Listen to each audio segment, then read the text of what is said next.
Okay, people. So joining me today is the director, the writer, and star of Into the Spotlight. We have got Lisa Arnold, the lady behind the camera, and Kate. Oh, Lawson. yes. Jesus Christ. My mind sometimes just completely goes. Kate Larson, who wrote the piece and stars. Ladies, thank you very much for joining me. Thank you for Thanks having for us. having us, Kevin.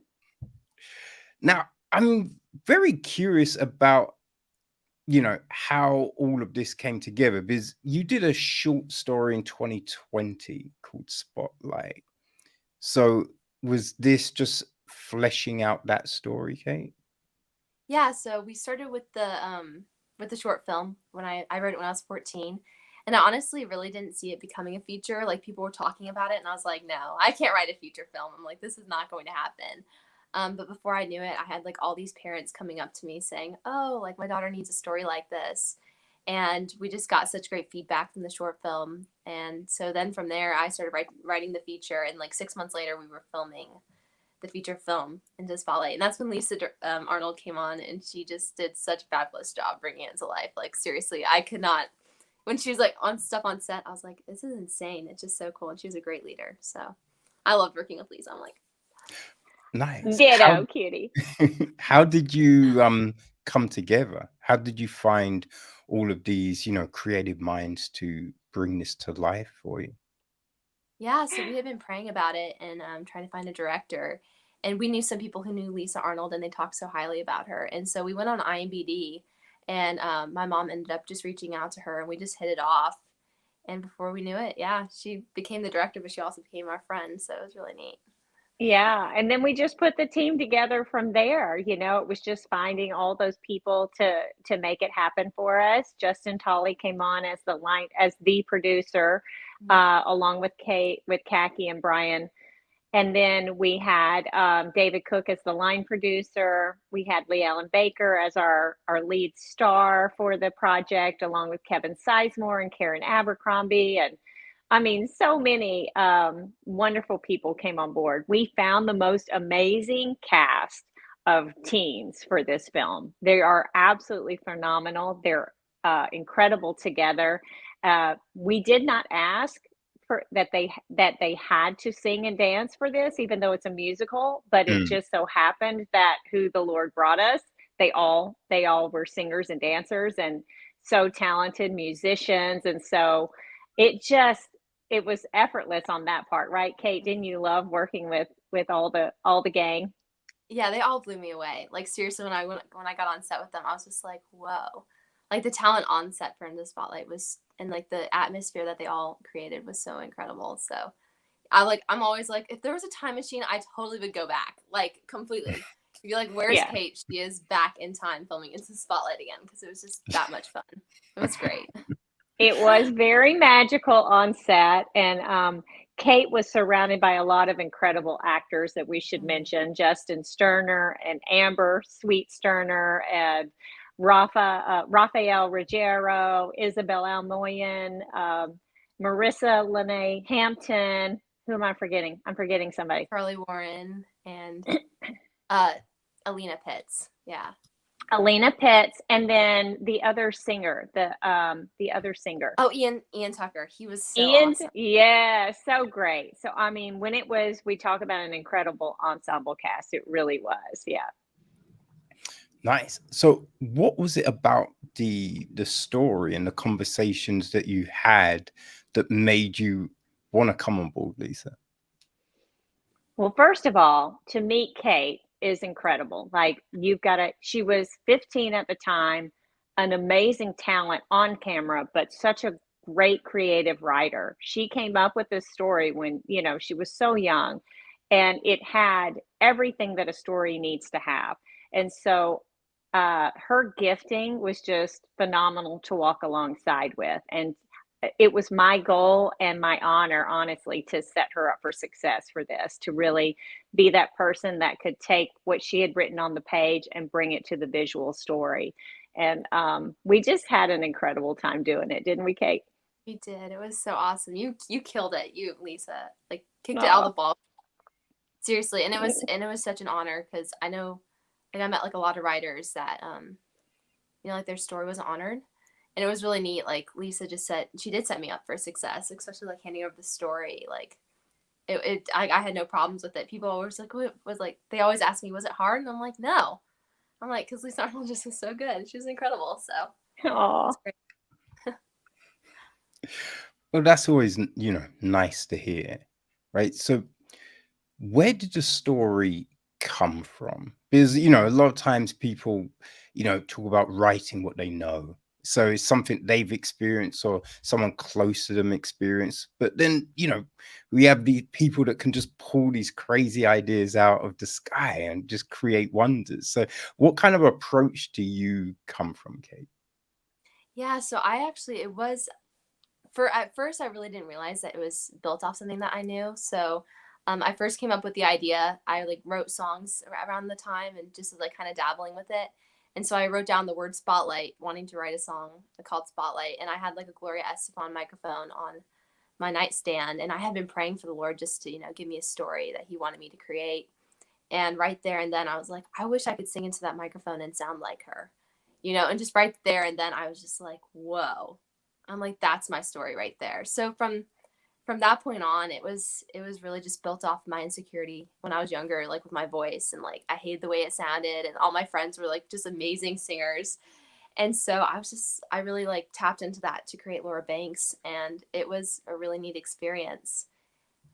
Yeah, it was really, really Yeah, neat. she took her vulnerabilities as a young teenager and put it on the page, which Mm, then, as it comes to life on the screen, really resonates with all the other teenagers. And as they see their insecurities in themselves and how to walk through that and how to find faith and trust that, the Lord has you where He has you for a reason. And so Amen. I really am so humbled by the way Kate was able to just share that part of herself so that it could relate to all of her, young teenagers in her age range. And then for Khaki and Brian to walk alongside her, it's very important for Revive Productions to really take on projects like this that really inspire audiences, that can Mm. encourage them, that can take them on a journey to help them, live a better life and find the truth in themselves and how to be the best that they can be. And I think this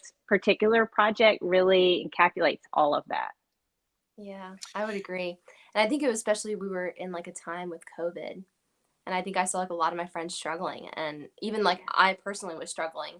And so just wanting hope, like and walking out, just seeing horror films on my TV screen. I was just like, that's not what I want to be watching right now.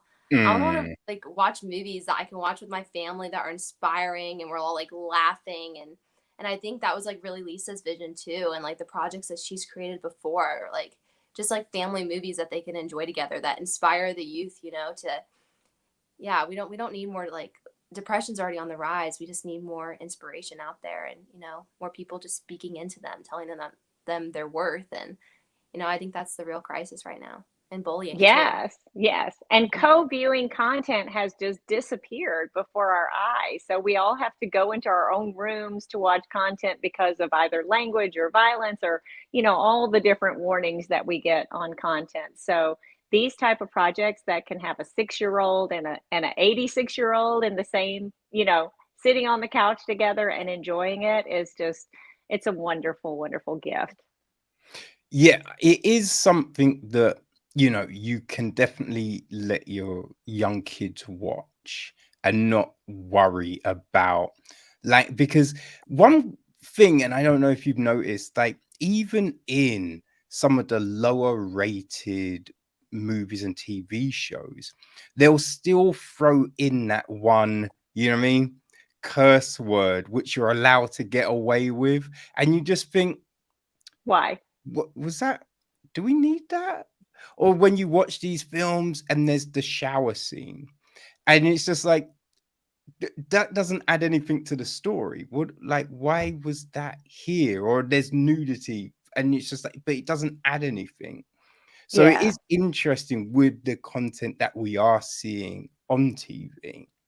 Now, like, do you think, you know, there's a reason why we've lost some of the more family oriented content that we used to get abundance of.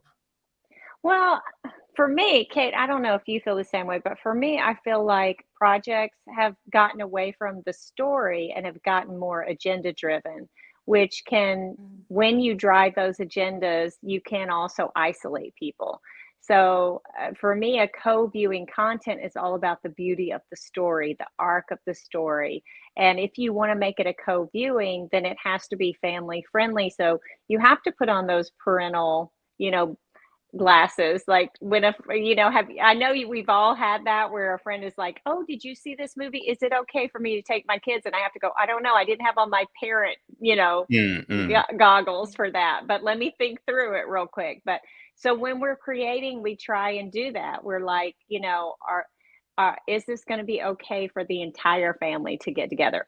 And obviously we want them entertained above and beyond everything else, but then we also want them to find hope, to have, to see light in this, to be encouraged and inspired by it as well. Yeah, I agree with you. And I think it's also because people have been told that my generation likes gritty stuff. And I can tell you that like there is that audience, but I think it's also such a lie. And so I think that's why even movies are like, "Oh, why aren't we getting the audience that we want?" And I'm like, "Because we don't want to watch that. Like I don't want to go, watch a movie at the movie theater that like leaves me feeling more depressed than what I like was walking into the movie theater." Mm. So like I feel like shows that you feel icky after watching, I'm just like, I don't like that. I like shows that when I watch them, I'm just like, I feel better after watching that. So Yeah. I think there is definitely, yeah, and especially during COVID, I think a lot of people thought horror movies were like I know that as an actor, that's all I got auditions for. I got no comedy auditions. I just got horror films, and I was just like, is this the only thing they're creating right now? Because this is like the Yeah. last thing we need. We need like to be laughing and having fun. Our whole world's like Yes. in the blink of an eye, and we have like more depression. I'm like, no, please stop. So Yeah. Yeah. yeah. And I I guarantee you, at the end of Into the Spotlight, you just feel like getting up and having a dance party. That's what you We feel like do. doing. I know Yeah, you and me and that's did. what we did. We did. Yeah.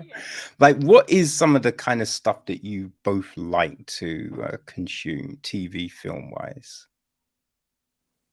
Oh, Good rom-com comedy. I mean, yeah. I like a good drama, but I like to see the light at the end of the tunnel, right? Like if it leaves me hanging in the darkness, I'm usually not satisfied. What about you, Kate? Yeah, I'm like a big period piece person. I love watching period pieces. If anybody asks me, like, Pride and Prejudice has been my favorite movie for about 7 years, and it is not Oh changing. I yes. think a I thousand think I've times. watched it 15 times. How about you? Like it's Yeah, yeah. if I had to say, I would probably guess around 40, and that's not exaggerating. Like I like seriously watched it like 15 times in 1 month when I first discovered it. I was like Keira obsessed. Knightley, which one are we talking? Which one? Keira Knightley, 2005. I just think it's the best Yeah. movie ever. It's But yeah, I think cinematically it is. It's fantastic. Sorry, so we're geeking out on you, but we do love that No, one so no, much. no. This is, in the yeah, this is storyline. all fascinating because it all Yeah. Yeah. goes into the things that we create. I think some of the things we consume and the kind of Yes. storytelling styles that we gravitate to, we often find that reflected in what we do, you Yeah. know? Yeah. Like I last will night. I will Okay. definitely say though, if you haven't seen it, you need to check out Denzel Washington's Much Ado About Nothing with Emma Thompson, Kenneth Branagh. Very good. Oh, it's Yes. so good. Also very So good. good. Yes. Yeah, and I just watched The Patriot last night with Mel Gibson for the Ooh. first time. Ooh. So I was doing research for Very a good. project that I'm going to be shooting in 2 days. But it was so exciting just watching it. I was just Mm-hmm. like, I don't know. I just love those movies that have so much history wrapped in them, and also just shows like the bravery that our ancestors had, and I think that's forgotten among my generation. So I love movies like that just bring awareness to like topics and and history that we never thought about before. Yeah, Mel Gibson's Apocalypto Mm.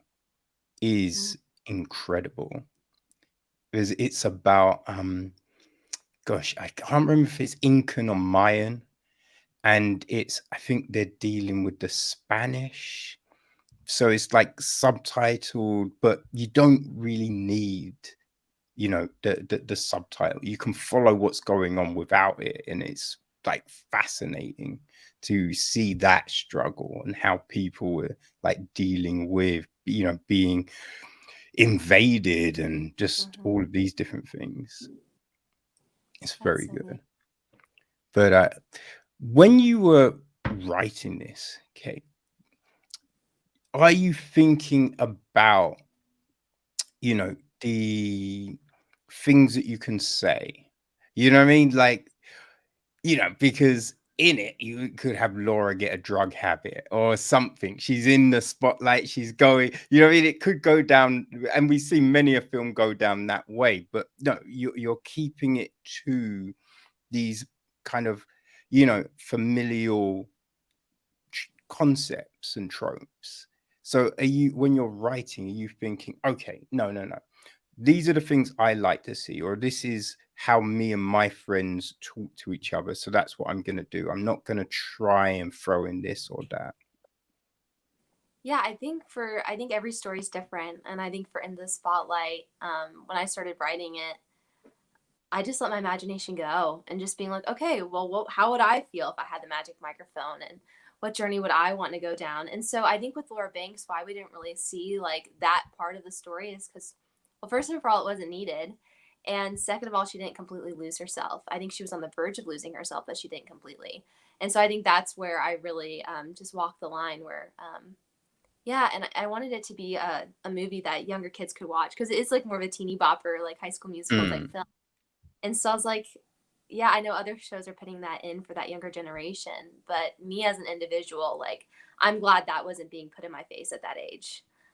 Because I think and people need room to grow, and that if you immune them that young to something like that hard and that, like big of a reality for a kid to grasp, I think it can stunt them in a way. So I wanted to create Yeah. something that was lighthearted that the family could really enjoy. So, and mom's not, But she does that in such a powerful way because it does point out to teenagers that our choices matter. The things that we decide, the things that we allow in our life matter. And so I think it's really cool how she's able to point that out in this beautiful story, enough to where they can maybe look back at their life and think, when they're going through something, let me really pray through this. Let me think through this. What are the ramifications of this? And what is really important, what is important to me, to the person I am, not being going with the flow, going with the popular, whatever that opinion might be, like just really staying true to yourself.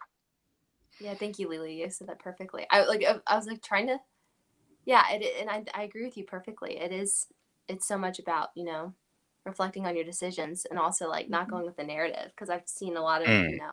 even friends in my generation, I've had pressure to change for the, how the get camera ready or, just the stereotype that has been placed on people and Yeah. especially teenagers. And, we can lose ourselves to fit into that box. And I've just seen firsthand how dangerous that is. And so I really wanted to capture that into the spotlight.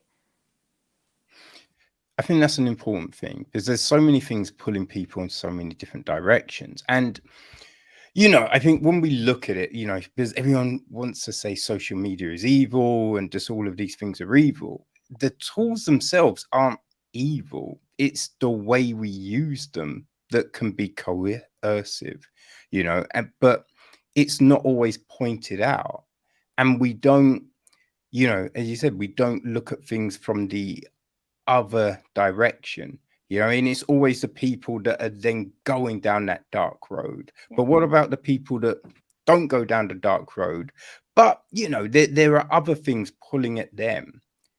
You know, you want to see those stories as well, because I think Yeah. growing up, there were so many different stories. So you could look at so many different things and be like, oh, that's more like me, right? Right. I'm not the Fonz, you know what I mean? I, I'm not like, you know, You're the geeky sidekick. I'm the yeah, geeky sidekick. Right. yeah, you Exactly. might And be that's that why person. So it's nice yeah, to that's why see you a hope story. your characters are well developed and there's something for everyone to try and, really identify with. And Kate did she did such a great job of that. Like all of the friend group in this, like they all have their own story, their own quirks, their own vulnerabilities, like, and you see all that. So I think it's really easy to find that person that you identify with, and then it might be identify with the struggles that you're having with your family, with your parents, with your teachers, like any of those things as well. There's so many things to grab on there too, to be Mhm. inspired by or encouraged by. Yeah, there's Mm. a character for everyone. I love that, Lisa. They're Yeah. definitely, and I know, like personally, I identified the most with Laura Banks because growing up, I always felt like the girl in the friend group that kind of just camouflaged and and felt comfortable in the background. And then finally, when she's like, "Oh, I want something that makes me different," she finds this magical microphone, and it's just like insecurity just grabs her at just the right time, and she's like, "No, I want to do this." So I think it really, and then at the end you just see her come back to who she really is, and I think that's like an important message and also something that I gained through filming Into the Spotlight was Yeah. yeah. Mm. Yeah. And But then we do that's have some funny. fun over the top characters too. Like Victoria Jackson plays our principal and she does it so brilliantly. Like, but I doubt anybody's going to identify with her, but they're all going to find humor through Mm. her. Yeah. I mean, you don't have to identify with every character. Yeah. Or there might just be a little trait of a character. You'd be like, oh, yeah, I get that bit. The rest of it, I'm not that. But that bit, that rings true. You Yeah. Yeah, know, and I think an so there's important those. element of, oh, sorry, I didn't mean to cut you off. No, no, no, no, no. Go. So I Please. think important element that even like a lot of feedback that I got from people who watched it is they'd come up and be like, the struggle between Kim and William, Laura Banks' parents, and just seeing how families united at the end. I just that was like the message that everyone really took away from it. So I thought it would be like a story where everyone's like teenagers are more like, oh, like there's two storylines going on where it's like stay true to who you were meant to be, but also like family unity is so important. And just seeing family overcome through Into the Spotlight was just like one of the neatest aspects for me, just even watching it. It like on paper it was like very subtle, but on screen it's just so powerful and yeah, really moving. Well, I think the important thing of something like that is, and I think people lose track of, right? You can be irritated with someone and still love them. You know what I mean? And people think, oh, if I'm irritated, I don't love that person anymore. But you still love the person. And so if something major happens, if that person is in difficulty, everything else falls away. Right. And you defend that person, you help that person. And I think that's the big thing about, you know, the parents in this film. It's just like, Yeah. They're they not had perfect by disagreement. any means. Mm-hmm. Yeah. But then Exactly. No. when the tragedy hits, everything else falls away. Yeah. Well, life is messy. People are messy. But as Kate said, as family, it's our job to always come together to love on each other, to support each other, and to be there for each other, whether it's, the same opinion as us or not. We're a family unit, and that strength, that foundation will sustain you through anything. Yeah, that's so powerful. Yeah, no, that's definitely true. So well And said. how much did when you're fleshing out the short and you're adding the new elements of the story, how easy was that to kind of envision? Yeah, I think a lot of the story changed from the original short film, in a great way. And I think that was something that was kind of like a growing process for me. What was really fun to see is I learned through the process that you can't really just get attached to ideas and you need to do what's best for the project. And so I think just stripping the script away and just finding the key elements, like there's a lot of elements that were still there. So I sorry. want their debuting. Um, and yeah, I think that was like a big part of the story for me was just, kind of seeing where it took me. And I think, like, I remember I wrote it in the first draft in 2 weeks. It was really, really rough. But I remember like having an economics class the next morning and I stayed up till 3 in the morning and then I woke up at 7 and had an economics like test. And it was like a really fun process for me. you know, like I thought it would be impossible, but yet it was like really neat to see like how God just walked me along like the whole entire time. And, you know, he was like really my strength. And like there were so many times I'd get stuck and I'm like, okay, I just don't know what I'm doing anymore. And, you know, I just like the first thing I'd be like, okay, I need to go to prayer and, you know, ask him to guide me and for it to be his story. Because I couldn't do it on my own strength. So it was really neat to see how, you know, God took the short film and yeah, just kind of being a vessel for him and seeing where the feature film led me. It was really neat. Nice. So going into the process, what did you think the biggest hurdle might be? Right? Where did you kind of think is where the difficulties might come from? And then when you finished, was that true, or did other things come up? Yeah. So when I was younger, I struggled with dyslexia. And so that was like my biggest hurdle was I had so many teachers, you know, and kids that laughed at me and were like, oh, you're dumb, you're stupid, you won't be able to do that. And so I had really believed that lie for a really long time. And so originally when I started writing, it was something that the teachers and I had been told I would never be capable of doing. So after finishing Into the Spotlight, it was such like a huge achievement, but then also so neat for him to like show me that just like it was like yeah, Laura overcame through the story, but also like he helped me overcome through writing Into the Spotlight.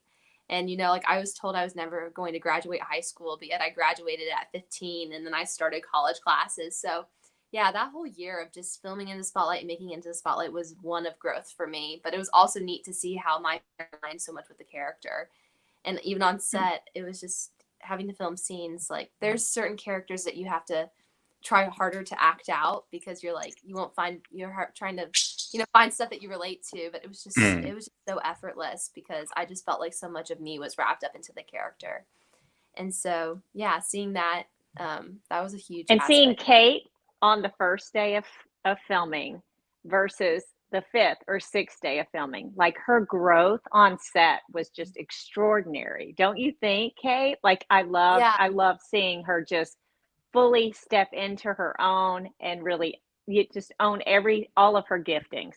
So whether it was that's what I acting, so whether it was directed, I mean, she was in every aspect of this filmmaking. She was involved in every part. She should have a producing credit, she should have a directing credit, she should have it all. We'll all be working for Kate one day.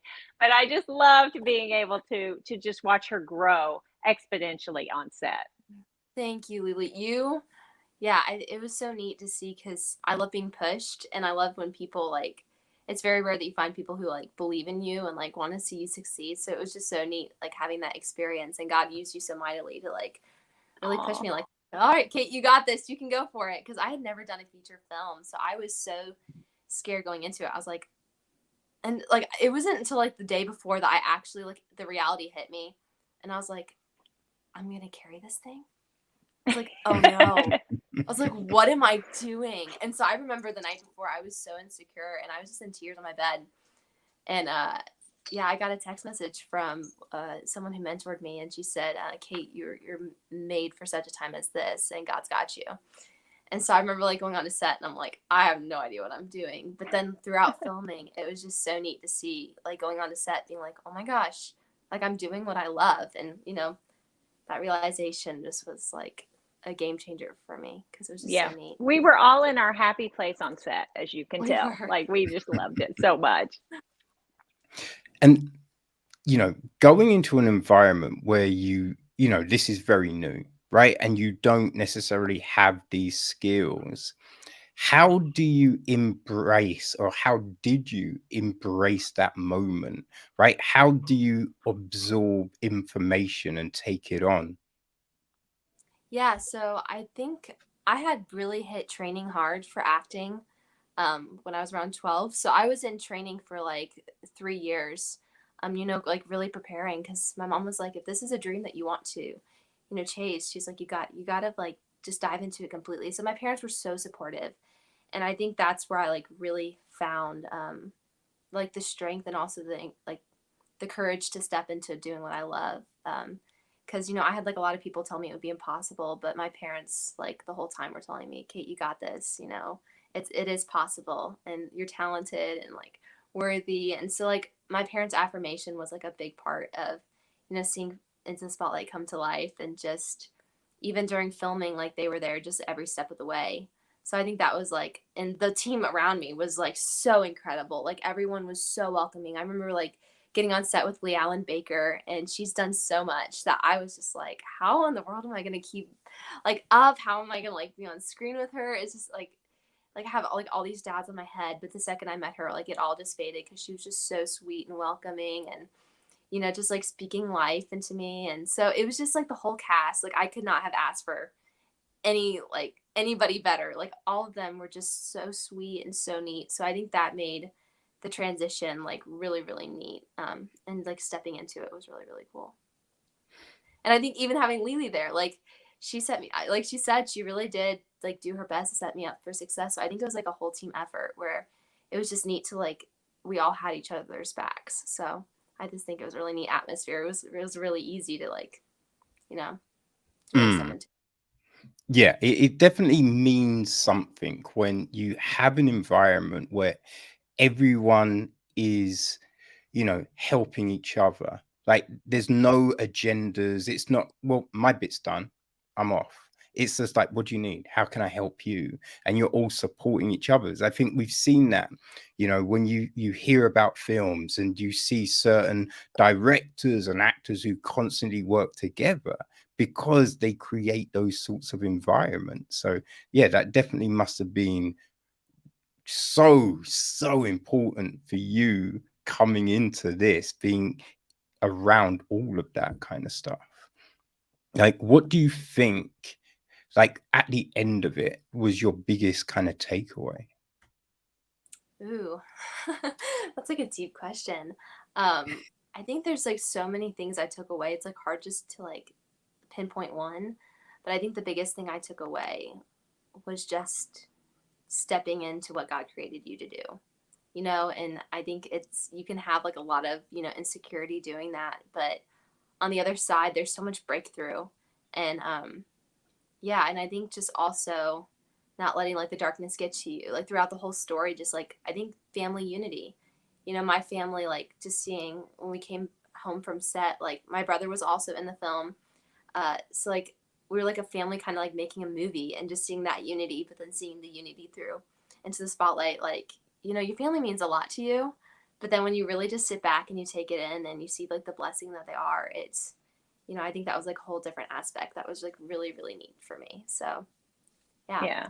Yeah. It takes such a village to pull a film together, like it really does, and I think, we're made to collaborate with each other, so if you can make it a beautiful collaboration and everybody come to the table with their best ideas, the best solutions, because always there's challenges during filming, but and come together as a family, and, that is always one of my goals is to make everybody feel like family from day one because it's a hardship. We all have Mm. to leave our families to come and be on set, for months at a time. And so we instantly became that family for each other and were able to support each other and love on each other. And, we were very respectful of each other and had fun together. I mean, at the end of the day, when we say, that's a wrap, and everybody goes, "Where are we going?" Then we're enjoying being together and love hanging out with each other. Yeah. And that's what we had. We had a family.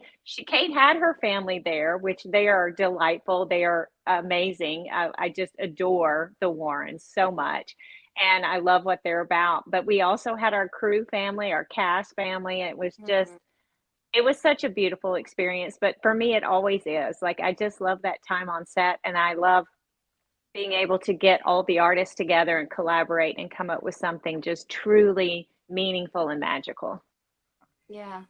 It was so neat. It was so neat. So, Lisa, like, how do you go about kind of creating that environment? Is it, you bring everyone together for conversations? Do you create kind of playlists for everyone to chill to? Like, how do you get that kind of vibe and for everyone? Because I am like, you hear about so many different film sets and people. So there's going to be people coming in who might not have been in an environment like that before. So it's all kind of like, yo, what are these people doing? They're hanging out. They're like, yo, Right. you know what I mean? So how do you let people know, yo, this is the vibe. This is what we're doing Yeah. now. Well, I think it's from the first conversation that you have with them, right? So when I'm in the room with the actors for the very first time, I tell them, don't be intimidated by me at all. I'm the director, but right now, I am your greatest cheerleader. I want you to succeed. I want you to give this role everything that I've imagined, plus some. So I am that person that is already cheering you on. So even going into the audition part, I'm that kind of transparent with the talent. And then once we get to set, it's really allowing everyone to be heard, allowing everyone to collaborate, and allowing everyone to come with ideas and opinions, and let's make this a beautiful picture together, right? So I try and come in with a servant's heart, and I may be at the top of the call sheet, but I think of myself at the bottom. I'm here to equip you to do the best that you can do. I'm here to serve you. And so if you go into anything, including the actors, if they look at that like, not this is my big chance, this is my big part, if they can go into it and say, I may be here for other purposes too. What is that purpose? Well, how can I serve others? And so if we all go in with that mindset, it becomes a very beautiful collaboration, right? Like everybody's giving their all and trying to make everybody look good. That goes a long way. No, definitely. And when did this kind of mindset come to you? Like, I Oh, mean, coming into the yeah, I know, film right? With industry. maturity, I have to tell you, with maturity, because there were plenty of years that I was like, particularly as I was trying to make a name for myself, like I just wanted to make my mark, right? Yeah. Like I wanted to own it and make my mark, and then I realized that I was not only cheating myself, but cheating others from a beautiful experience. And so it's a little bit about letting go, but also look, particularly with independent films, preparation is always key. So get everything prepared on the front end, because once you start filming, there is no catching up, right? You have to stay in Mm. front of the train. You're not on the train, you're in front of the train, and you got to stay in front of it. And so I try and be as prepared as I can so that when I do step on set, I'm not wasting anyone's time. I mean, the one killer on set can be if a director steps on set and you don't get a shot off for hours. It just takes all the energy out of the actors, out of the crew. It just is very draining. So it is always my goal to get off a shot quickly on the first on every day so that we can continue to move forward. And you just have to be a good steward with everyone's talents, with their time, with everything. So I would encourage anyone who's directing to also step into the producing role, just so they understand what it takes, what it means, what every dollar means, what the journey is for them, because it's and the actors as well. The more shoes you step into, the more you're understanding and compassionate of what it takes to make their job successful. Yes, I think that is really important. Like, I worked at a cinema when I was at university, and I was like Mm, a supervisor. And I went around and I learned every different section of the cinema, because I always found it infuriating when people would be like, go faster, blah, blah. And it's just like, but you've never done that. How can you tell that person to go yeah. faster? How do you, like, when they'll be like, oh, they only need 2 people on box office. I'm like, but how do you know? You've not done it. So I'm just like, when you go and study something, you look at a process and how is this Yeah. done? It gives you that insight. Now, you might not be the best at it, but you've got an understanding of how this works. What are the mechanisms? So when you talk to people about it, when you're thinking about how it fits into the bigger picture of things, you have that understanding. And I think that's really important. I think what you've said is really helpful for people coming into the industry and who Mm. have been in the industry. Because I think, as you said, this thing, this knowledge, you're not necessarily, born with it, and it comes with time. So it's really important when people talk about these things. Absolutely. Yeah. So, like, at the end of everything, like, what do you think you learned from this whole process? At the end of Into the Spotlight, what did Yeah. I learn? Hmm. I think you learn something every time on set because Mhm. here's the beautiful thing about what we do for a living. Every film, every project is different. It is its own animal. So you may have done similar rom-coms or similar comedies or similar dramas or all the genres, but every story is unique in some way. So every time you're going to learn something, you're going to gain a new experience. Um, this was my first musical, and I was musical theater back in college. So Uh, this was like a full circle moment for me. I was so excited to be a part, and I loved the singing and the dancing. Like I loved every part of it. So for me to have that experience was just a God wink for me. I absolutely loved it, and I definitely see a lot. okay. No, that's cool. Yeah, that's nice. Like, what was the editing process like of the film? How much did it change in the editing room? We lost you for a second. Me? Yeah, no, I on my end, you disappeared for a split. Like, yeah, That's Gotcha, on, crazy. on my gotcha. end. But It I did. was just saying, that full circle moment was beautiful for me. Having that opportunity to grow as a director who can also do the musicals was a fun win for me. How about you, Mm, Kate? You did great. Yeah, I think I said family, but I think also it was just really neat for me to really see the importance of having people around you, and having a community. Because I think that's something that I really, yeah, I didn't. That's it's like it's I'm like tripping on my words right now, but it was neat to see the importance of it and just how you know like seeing a team work together because I had never been on like Yeah. a set like that, and like Lily said, like you really become like a family, and just seeing the magic that happens behind set, and you know like the process behind the shots, and seeing the crew just like create this world Yeah. with the lights and the camera, and I just think that was just so magical for me. And I really did learn just how magical it is seeing it go from the page to the screen, and how Right. it's a process that no one can even describe to you. It's like It's such out a cool gift, isn't it, of Kate? It's such a cool gift to know that that started in your head and then it was on the Mhm. page and now it's visually a story that everybody can see and experience. And Exactly. it takes so many people to make that happen. I always encourage people to stay through the credits of movies because if you just look through the credits, you see all the love that went into that by all these individuals, and mm. it was not possible without any of them. Yeah. Yeah. And what was the editing process like? How much did the film change in the editing room? Oh, well, we had the best editor on the planet. His name is Bill Evil. I highly recommend him, but he better put me at the top of the chain so I always get him.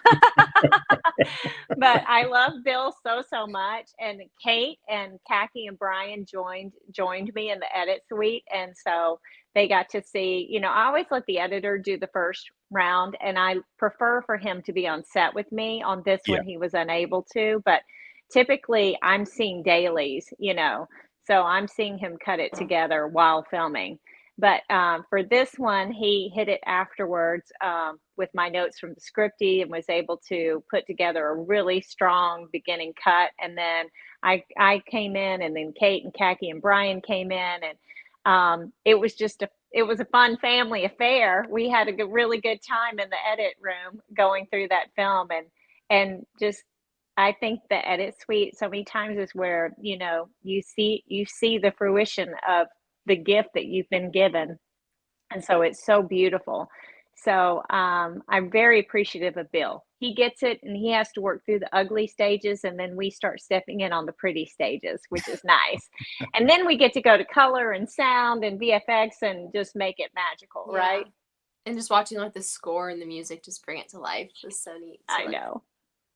How tricky is the sound when you add the music in? Because I imagine just doing any sort of film, you're trying to do that sound mix can be, hard. But then when you've got people singing throughout, how, like, what constraints does that bring? Well, for us, it wasn't so much the sound mix, and practically, getting those scenes. But for us, the challenge was we were still writing the songs while we were filming. Oh, So it damn. was it was trying to stay ahead of the game and get these Yeah, songs in. And I agree. yeah, but they were all just such great gifts. I mean, Mm. Jeremy Johnson and David what's David's Wise. last? David David, Weiss, thank and you, then were amazing.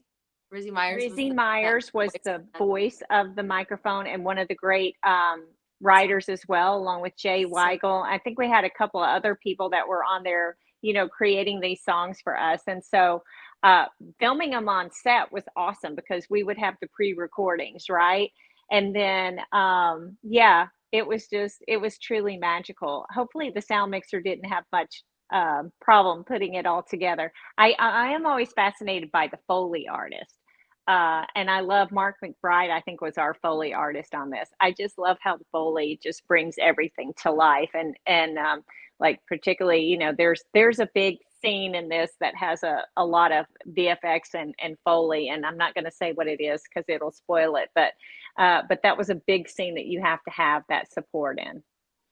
yeah, Right. so neat. Yeah. Okay. Oh, that's cool. Um, I'm I was curious, did we lose elements of Jackie's story in there? Because we see her join the band at the talent show, and then she's there at the end with the group and everything, but we don't necessarily get as much of her as some of the other characters. Yeah, I Yeah, think Jackie was. Oh, go ahead, Lisa. no, you go ahead, Kate. I was saying, so there is a sequel written for Into the Spotlight, that hopefully will happen eventually. But Jackie was one of those characters that we really wanted to discover in the sequel, kind of like that question mark where you like see more of her background and see where she's come from. So I think that was more the element that we were kind of really going for. Um, Right. yeah, Yeah, so so if we can introduce her in one, we can build her out in two. And as yeah, always with every script, it comes down to page count, you know. Mm. mhm. So Yeah, not Yeah. like not a lot of Jackie's scenes like were on the editing floor, but I think there were a couple scenes that we just like Lisa said, like the page count, you got to make sure like, we wanted to make sure it's underneath 90. So yeah, sadly we did lose some scenes, but I think overall the just seeing like the story, I think was really really cool. Okay. All right. No, that's always interesting and then to a fun fact about this, the actress that played Jackie, Alina Pitts, her uncle was also in the movie. Anthony Evans was in the ah, film as well, and her younger sister was in the film as well. So it turned out to be a family affair for her as well. boy. Yeah. Because Vin Diesel always says Fast and the Furious is family, but it seems Into the Spotlight is the real family joy. Yeah. And what was it like once you'd finished and you got to screen it for friends and loved ones? What was that experience like? Yeah, it was really really neat. I think a lot of my family had like heard me talking about it, and a lot of my friends, honestly, they really didn't know what was happening. They're like, Kate, why are you like leaving for like a whole like month and a half? And I was like, I'm going to film a movie. And they're like, wait, what? So I think it was like a lot of it was really, really fun. And honestly, the support from my family, from my friends, it was so meaningful. Like just watching it with them and just hearing their feedback. It was an experience that was just means so, so much to me. And Yeah, just I seeing think my favorite story was Kate was your grandmother, Gigi. mm, And she was on a cruise at the time and then got everybody yes. together on the boat to watch Into the Oh, Spotlight. It was so nice. exciting. And like yeah, and so they would watch some of the dailies with us when they would come in and you know, yeah, I think it was really neat. And my grandma was on set too one of the days. So yeah, just seeing like the family affair, and it just brought everyone together, and we all loved watching it together. At first, me first watching it, I just could not watch myself. I'm like, Yeah. this is just weird. Yeah. I'm like watching myself, but after a long time, I actually forgot it was me, and I have like a valid memory. I don't know if I was just weird. I was just weirded out that day. I'm just sitting there, and I'm like, Mom, who's that? And I was like dead serious, and I had completely forgotten because I just watched it so much. And my mom's like looking at me, she's like, "Are you serious? Are you kidding?" And I'm like, "I'm sorry." Uh, I'm like, I'm so out of it. But yeah, it was really really fun. Well, I have to say, my grandkids who are 6 and 9, they love this film so much that they make me do scenes with them. So I've recorded scenes of them being Kate's character and Rafa's character, and then they sing into the spotlight, and they sing Under the Moon and Star Under the Moon. They love that song so much. And then Better Together. We have dance parties to Better Together. So when I say it's a co-viewing family event, it really is, and you really are going to have a dance party Yeah, afterwards. So it's I can't recommend it enough. so much fun. Will you? Oh, Okay, sorry. Kate. oh, go ahead. I'm done. Oh, okay. I was just going to say, are you going to put like a songbook out of the song so people can play along and sing along? Yeah, so they're all the songs are actually already out. They're on Spotify, Apple Music, Pandora, like all the streaming platforms. Like the music is already out. And yeah, it's been really fun to see people listen to the music and just jive to it. But I think it's gonna be so much more fun to see people sing the movie, and then I feel like the songs have a different meaning after you watch Into the Spotlight. It's just really cool. How about you, Lisa? Mm. Well, the music is one of my most favorite things about the film, and I think all of our songwriters did a phenomenal job with them. Like our music is incredible. So yeah, I've passed on the album to a lot of people. So, and I'm so happy with the way all the songs came out, and then what it brings to the film. I think music is such a powerful tool, and with the score it just really brings the film to life, and so I'm very grateful for the team we had to put it together. Nice. And Kate, were the people that had said to you in the past, you can't write, you're not going to be this, you're dyslexic, you're less than. Have any of those people, firstly, you know what I mean, apologize. Secondly, have seen the film and just seen, you know, how much you have grown and blossomed and just become this incredible thing? I don't think there's I really haven't even kept in touch with the co-ops and everything that I used to go to. It was like more like especially people who would like help evaluate me. But no, we have gotten feedback from like a lot of moms with their kids that have dyslexia, and they said this story helped inspire my child. And I think that was like one of the neatest experiences, like post doing Into the Spotlight, just seeing how many kids were like, I'm just so inspired by your story. Like I can't read right now, but like you've given me inspiration that I can do it, or some stuff like that. And like the parents and the moms, and it's meant so much to me. So I don't think they've seen it yet. But I think just, and they really honestly, I'd say thank you to them, because they helped fuel me to like want to, Mm, not like in a good way, like wanting to prove them yeah. wrong. Because like my biggest thing has been like, don't speak something on people. From like a young age, that's just my mantra. I'm like, just don't put it out there. I'm like, just don't speak it. So I think when people spoke that on me, it just really gave me like a fire in my belly just to want to do something, and to like prove that you can do it, and to prove to other kids that are like me, like you can do it even if people say you can't. Just keep on going. Persistence is so key, and if you have a dream, chase it. I think that's something really big I learned through Into the Spotlight. Like I thought my dreams wouldn't be possible, but yet my dream did come true. And so now sitting here, I'm just like, all the hard work, it does pay off. So Yeah.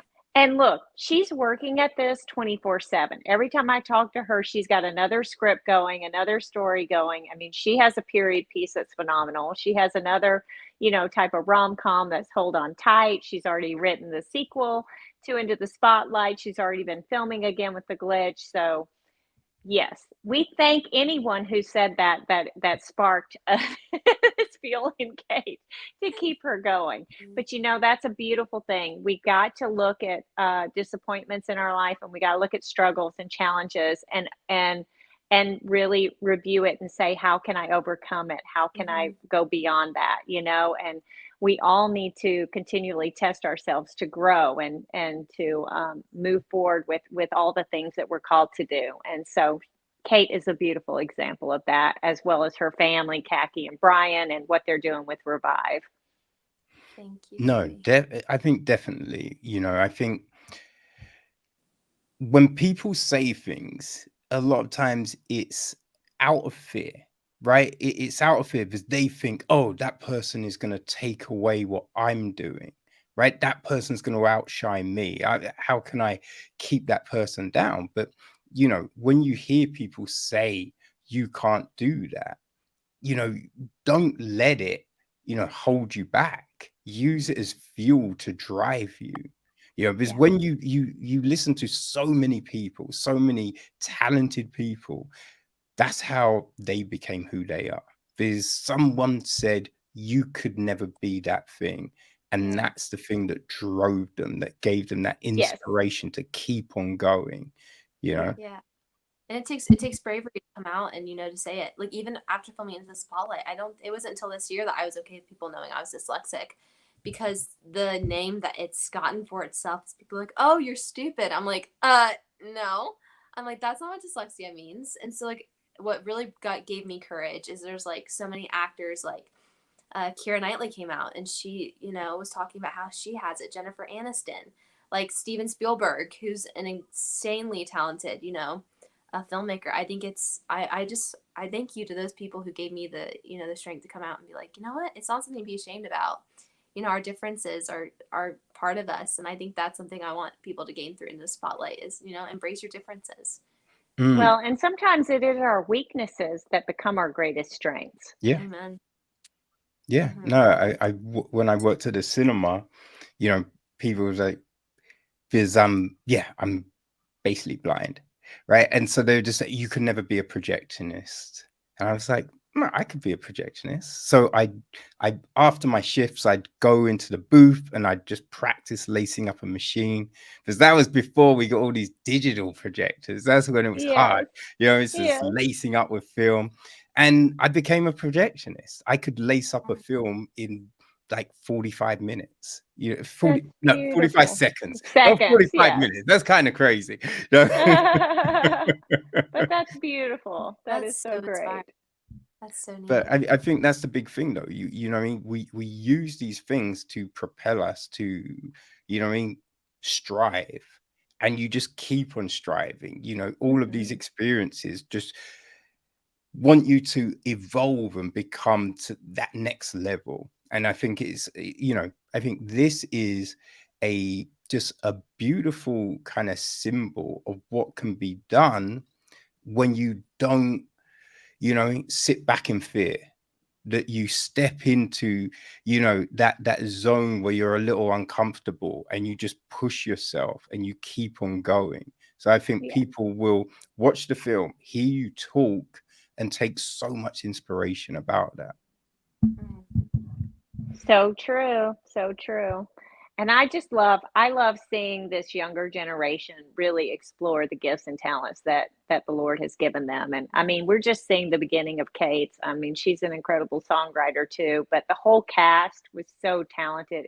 They are so talented. They're doing amazing work. And so I think you're going to see this Brat Pack over and over and over again. I agree.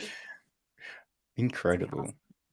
That's great. So yeah, what can people expect from you guys going forward? Well, Lisa's reeling and dealing. She has so many great ideas and projects. I mean, every single time she like comes up with a new idea, I'm like, how? It's just awesome. So I'm excited to see what Lisa. Everyone needs to watch out because she's gonna have some cool stuff coming up. Oh, It's fun. I've got this one releases, of course, August 30th, which well, August 30th is the premiere. It releases September 1st on streaming, which we're so excited about. Can't wait to make the sequel. And then I have another project being bringing back Christmas that also releases later this fall in November. And so that's another comedy drama and just a fun film. Can't wait to share that one. But yeah, like Kate, we're filmmakers, so we're always keeping all the balls in the air. We're always creating, we're always writing, we're always, just trying to get things greenlit and moving things forward, and love the challenge of it all. Fantastic. Yeah. And where can people keep track of what Lisa Arnold is doing? Oh gosh. Well, I mean, I'm on IMDb, so you can look me up there. Check the Gate Productions is my personal company, and so you can always go to checkthegateproductions.com. And then, if it has to do with faith, family, or rom-com, yeah, I'm going to be in there somewhere. That's what I'm going to be doing. So, and my next thing is I'm going even a little bit younger into kids programming. Oh, So, like tens to tween-year olds. Yeah. So that's a new venture for me. oh, okay. Yeah. Okay. Interesting. And before we get to UK, it's just because I remember growing up, right? Like the old Transformers cartoons, the old Masters of the Universe He-Man cartoon, and especially the He-Man. Like at the end, there was always this message, right? It'd just be like, "Hey kids, you in the episode you saw me and Master of Arms. We argued, but friends come together." And there was always this Love message. that. And I feel that we don't get that anymore. Like kids don't see that anymore. So yeah, I'm gonna be curious to see what you do in that sphere, Lisa. Hmm. Oh, well, that's fun. Thank you. I had forgotten that they did that too. I love that. Yeah. I mean, we hit it with social media now. We hit that quite a bit, but as a tag at the end of the show, yeah, that's really beautiful. That's fun. That's a Yeah. good note. Thank you, Kevin. I appreciate Uh, that. all right. And Kate, where will people see you next, and how can people follow you know, your meteoric rise? Yeah, so I've been writing. I have one project that's hopefully going to get out there soon. The Glitch is hopefully going to be filming soon. Driving out for a project today, so yeah, just acting and seeing where like the Lord's taking that journey. Like you can follow me. I'm on Instagram, TikTok, YouTube. Just like Kate Larson period underscore for Instagram and Kate Larson on YouTube. But yeah, I've recently started branching out into music. And so coming up, I'm just like really focusing my talent, my energy in that category, just wanting to create songs for teenage girls that, are uplifting and, show them that their true self-worth, because I'm seeing some of the music coming out and yeah, it kind of Hmm. discourages me because I'm like, we don't need to be listening to that. We need stuff that's like happy and, go lucky that like teenage girls and, girls that are younger can just like listen to and, like feel like better about themselves. Yeah. So yeah, so that's what I've been working on. I'm on like Spotify, on Apple Music. A song picked up one of my, a radio picked up one of my songs. So it's me playing on the radio and I think in Chattanooga. So yeah, Okay. just kind of seeing where it's Wow. going. I've been really loving it. So it's been a fun season. So Awesome. yeah. You do realize there's only 24 hours in a day, Kate. Like, where are you going to find the time to do all of this stuff? Yeah, no, most of my stuff I actually wrote like 2 or 3 years ago. And yeah, I'm like still writing. But yeah, I'm just finding time to do it. I'm like doing college classes right now. But yeah, I think it's my outlet. It's like where I unplug and I love doing it. It really just fuels me, and I feel so accomplished when I'm like writing and creating content for other people. It just makes my heart happy. So it doesn't really feel like work. It feels like I'm just doing what I love. Yeah. So You're just playing, aren't you? Ah, a little incredible. bit. No, that's great. Yeah, as I said, there's a lot of people that will definitely find inspiration in this. So it's really good that you're putting it out there. People, all the links will be on the website, so make sure you go and you follow what Lisa and Kate are doing. And yeah, Into the Spotlight is family viewing. You can all get together, and I do feel you've achieved that. It is something that, you know, will probably be on replay for the fam in the years to come. Yes. Amen. Thank you, sir. Thank you so much. Hey, no worries. I really appreciate your time. Thank you for stopping by. Thank you for having us. It's been an honor getting to meet you and chat with you. Yeah, Like, absolutely. Have fun in London. Go have some fish Yes. and chips for us. Love it. awesome. Well, when your next projects are ready, please feel free to come by and we can have another great conversation. That's wonderful. Thank you. Thank you. Marvelous. Take care. Bye, guys.